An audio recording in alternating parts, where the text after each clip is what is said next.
बाबा साहब आम्बेडकर ने जिस संदर्भ में मीडिया पर तीखी टिप्पणी किया था वो मूल संदर्भ इस तरह से है। बाबा साहब आम्बेडकर ये कहते हैं कि भारत में पत्रकारिता कभी एक व्यवसाय था, अब वो एक व्यापार या धंधा बन गया है। साबुन के उत्पादन के सिवाय इसका कोई नैतिक कार्य नहीं रहा है। आज भारतीय पत्रकारिता को ढोल पीटने वाले लड़कों द्वारा अपने नायकों के गुणगान करने के लिए लिखा जाता है। नायक पूजा यानी हीरो वर्शिप के प्रचार हेतु देश के हित का बलिदान इतनी बेरहमी से कभी नहीं हुआ।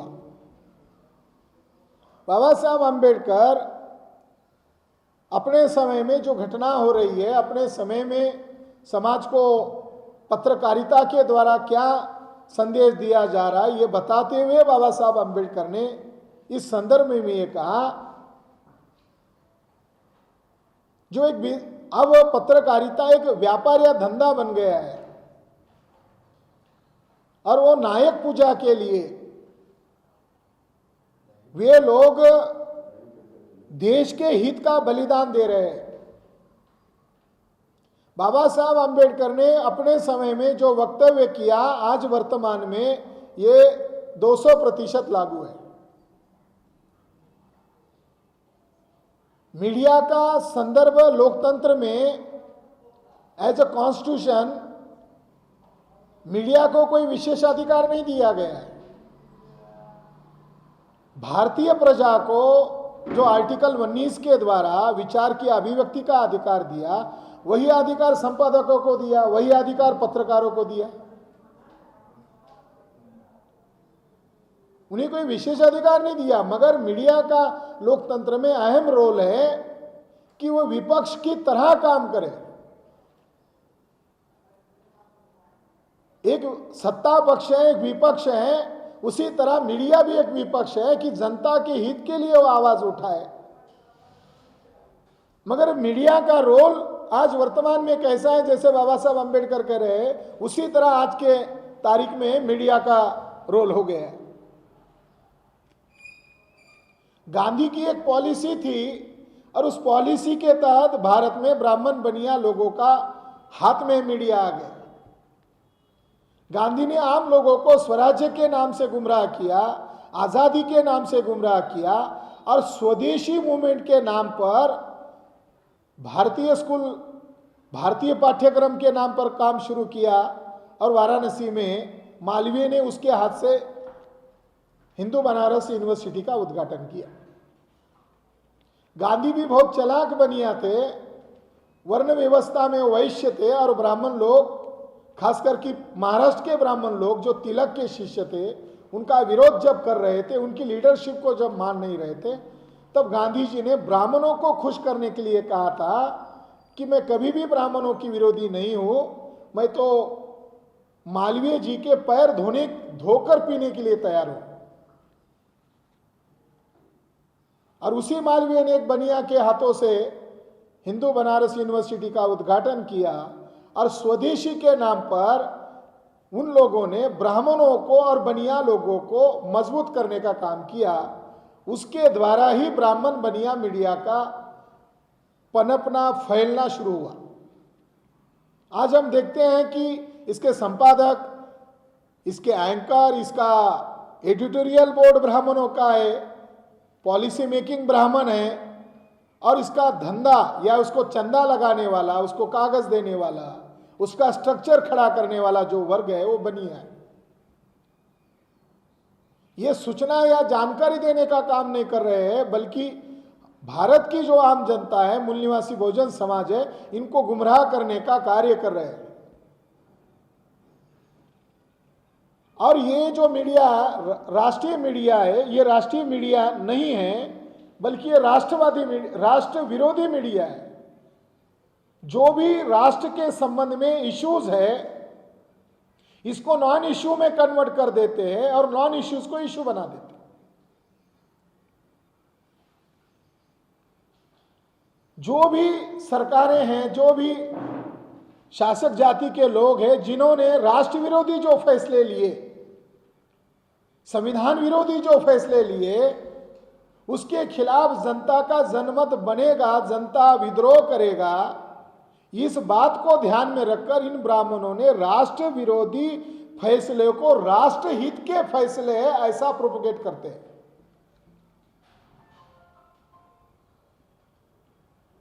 जैसे 1990 के पहले बैकवर्ड कास्ट के लोगों ने आरक्षण के लिए आंदोलन चलाए, तो आरक्षण लेना कितना गलत है, आरक्षण के हकदार होना कितना राष्ट्र के अहित का है, ऐसा प्रोपेगेंडा मीडिया के द्वारा किया गया। जबकि संविधान के माध्यम से यह रिप्रेजेंटेशन का हक है। मगर ब्राह्मण बनिया मीडिया ने जो बैकवर्ड कास्ट के लोगों को रिप्रेजेंटेशन मिलना चाहिए, इसके हक में मीडिया ने आवाज उठाने की बजाय आरक्षण पॉलिसी के खिलाफ ही बड़े पैमाने पर मिस प्रोपेगेंडा किया, राष्ट्रद्रोही कार्य किया। और जब 1991 में न्यू इकोनॉमिक पॉलिसी बनाई गई, उस समय मीडिया का रोल क्या था और आज मीडिया का रोल क्या है? निजीकरण की जो पॉलिसी बनाई गई, उस समय मीडिया ने सरकारी उद्योग और सरकारी कंपनियों को बेचना ये राष्ट्र हित के लिए है, ऐसा प्रोपेगेंडा किया। शासक जाति के लोगों ने भी ये प्रोपेगेंडा किया, मीडिया ने भी ये प्रोपेगेंडा किया कि ये राष्ट्र हित के लिए है। और आज लॉकडाउन के पीरियड में बड़े पैमाने पर सरकारी उद्योग और कंपनियों को बेचा जा रहा है, बेरोजगारों की फौज बड़े पैमाने पर की जा रही है। आज लोगों को रोजगार नहीं है, प्रधानमंत्री का जन्मदिन स्वच्छता दिन के नाम पर देश भर में सरकारी यंत्रणाओं को सेलिब्रेट करने के लिए कहा जा रहा है। तो राष्ट्र का हित जब आता है, तब मीडिया राष्ट्र के हित में नहीं बोलता, मीडिया राष्ट्र विरोधी गतिविधियों में शामिल होता है। यह हमेशा उनका रोल है। जब ईवीएम का मुद्दा आया, यह सबसे बड़ा राष्ट्रीय मुद्दा है। इक्का दुक्का मीडिया में खबर आती थी, सुब्रमण्यम स्वामी की केस आना शुरू हुआ तो कुछ लोगों को समझ में आना शुरू हुआ। मगर जब फैसला आया कि ईवीएम से गड़बड़ी करके चुनाव जीता जा सकता है, फ्रॉड करके जीता जा सकता है, जो मीडिया अपने आप को राष्ट्रीय मीडिया कहता था, उन मेनस्ट्रीम मीडिया में ईवीएम के संदर्भ में कोई फैसला आया, इस पर कोई राष्ट्रीय बहस भी नहीं की गई। इसको प्राइम टाइम में कोई चर्चा का इश्यू नहीं बनाया गया। आम लोगों में इस बात को फैलाने के लिए संपादकों ने कोई संपादकीय नहीं लिखे। ईवीएम से अल्पसंख्यक ब्राह्मण बहुसंख्यक लोगों पर राज कर रहे हैं, इस बात को मीडिया ने उछाला नहीं, बल्कि मीडिया ने ईवीएम में गड़बड़ी की जाती है, इस बात को दबाने का हमेशा से काम किया। ये राष्ट्रहित का मुद्दा है कि लोकतंत्र ईवीएम से खत्म होगा, लोकतंत्र को ईवीएम से धोखा पैदा हो गया है, ये राष्ट्रहित का मुद्दा था। और मीडिया ने इसको राष्ट्रहित के लिए चर्चा में, आम लोगों में चर्चा में लाना चाहिए था। इस मुद्दे को प्लानिंग करके शासक जातियों के लोगों ने मीडिया का सहारा लेकर दबाया। ये राष्ट्रद्रोही कार्य है। आदिवासी लोगों को एक तरफा घोषित किया जाता है, ये नक्सलाइट लोग हैं। मगर आदिवासी लोगों के समस्याओं का लोकतंत्र में समाधान क्यों नहीं किया गया? उनके पास आई, मगर उन्होंने शब्दावली में खेल किया, ये भगवा आतंकवाद है। तो इससे उन्होंने संदेश दिया बैकवर्ड कास्ट के लोगों को कि वो ध्रुवीकृत हो जाए और मुसलमान वर्सेस बैकवर्ड कास्ट, यानी हिंदू मुसलमान के नाम पर ध्रुवीकृत किया जाए और अल्पसंख्यक ब्राह्मण के समर्थन में बैकवर्ड कास्ट को धार्मिक ध्रुवीकरण किया जाए, इसके लिए भी काम किया। यानी मुसलमानों को कोरोना कैसे हुआ? तो दिल्ली में मुसलमान इकट्ठा हुए धार्मिक स्थल में, इसीलिए कोरोना फैला, बड़े पैमाने पर खबर फैलाई। मगर कोर्ट ने यह बात को खारिज किया, तब इस बात को खबर ही नहीं बना। एजुकेटेड, हायर एजुकेटेड मुसलमान लड़कों को जब पकड़ा जाता है एटीएस द्वारा, तो राष्ट्रीय खबर बन जाती है। 10 साल बाद, 15 साल बाद, 25 साल बाद जब वो रिहा होता है तो उसकी 2 लाइन की भी खबर नहीं होती, जबकि उसको निर्दोष घोषित कर दिया जाता है। एक तो बात है मीडिया की, मीडिया शासक जातियों का एक टूल है, उसको लोकतंत्र के पक्ष में खड़ा होना चाहिए। मगर वो लोकतंत्र के पक्ष में खड़ा क्यों नहीं है? क्योंकि विज्ञापन बनिया दे रहा है, चुनाव में पैसा ब्राह्मण बनिया दे रहा है। एक तरफ राजनीतिक लोग आदर्श आचार संहिता घोषित कर देते हैं और आम राजनीतिक पार्टियों को बहुत फील्ड वर्क करना पड़ता है, बहुत मेहनत करनी पड़ती है संगठन के माध्यम से। मगर जब चुनाव की आचार संहिता लागू हो जाती है, पूरा का पूरा फ्रंट पेज उस पॉलिटिकल सत्ताधीश पार्टी के नाम पर छापा जाता है और वो एक ढंग से विज्ञापन ही होता है, मगर उसके ऊपर कोई अनुशासन नहीं, उसके ऊपर कोई कंट्रोल नहीं है। ना चुनाव आयोग का कंट्रोल है, ना लोकतांत्रिक संस्थाओं का नियंत्रण। उसका विज्ञापन हो गया एक दिन में, अनेक गलत बात का मिनटों में प्रचार होता है। और जो लोग ईमानदारी से, मेहनत से हमारे अपने समाज की आवाज उठा रहे, उनको असेंबली और पार्लियामेंट तक न पहुंचाया जाए, इसका इंतजाम किया जाता है। ब्राह्मण बनिया मीडिया के माध्यम से ही ईवीएम के मुद्दे को दफन कर दिया गया है, उसको जनता तक पहुंचाया नहीं जा रहा है। ब्राह्मण बनिया मीडिया के माध्यम से ही देश भर में शेड्यूल कास्ट, शेड्यूल ट्राइब लोगों की समस्याओं को आवाज नहीं दी जा रही है, इनकी समस्याओं को दबाया गया। दुनिया वाले लोग रिपोर्ट छापते हैं कि महिलाओं के लिए भारत सुरक्षित नहीं है, दुनिया वाले लोग छापते हैं, यानी महिलाओं का भी शोषण हो रहा है। लोकतंत्र में अंग्रेज लोग चले गए, ब्राह्मण लोग शासक हो गए, रेपिंग का आंकड़ा बढ़ गया, कम नहीं हुआ, शोषण कम नहीं हुआ। बैकवर्ड कास्ट के लोगों की समस्याओं का समाधान नहीं हुआ। ब्राह्मण बनिया मीडिया के माध्यम से नई समस्याएं निर्माण हुई है और उस समस्याओं को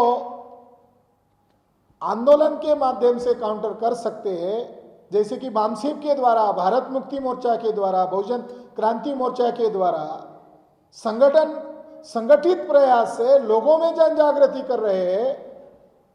मगर जब कोई राष्ट्रीय स्तर का कोई बड़ा आंदोलन होने वाला है तो इसको ध्यान में रखकर शासक जाति के लोग उसको तुरंत काउंटर कर देते। ब्राह्मण बनिया मीडिया के द्वारा उसको तुरंत रिएक्शनरी मुद्दे को प्रमोट करते, प्रोजेक्ट करते हैं।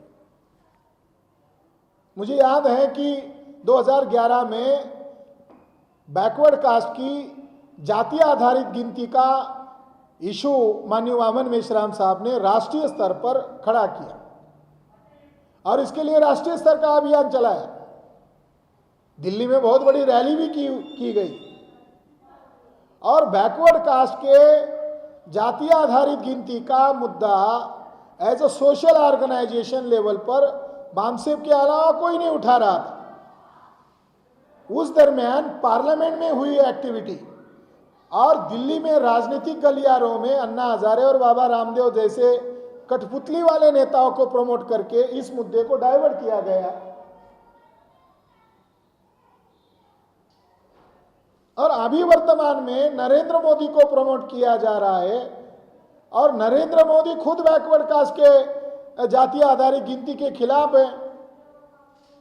तो राष्ट्रहित के मुद्दे में अगर देखा जाए तो राष्ट्रहित का जो मुद्दा है वो संविधान के हित का मुद्दा है और वर्तमान ब्राह्मण बनिया मीडिया ने लोकतंत्र में विपक्ष को ही खत्म किया और जो भी लोकतांत्रिक व्यवस्था को बचाने का प्रयास कर रहे हैं, उनके खिलाफ भी ये लोग अभियान के तौर पर काम करते हैं।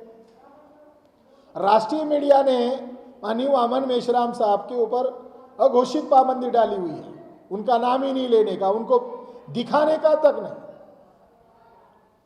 यानी एक ढंग से पॉलिटिकल जो विपक्ष है वो एक ही है, कांग्रेस भाजपा एक ही है,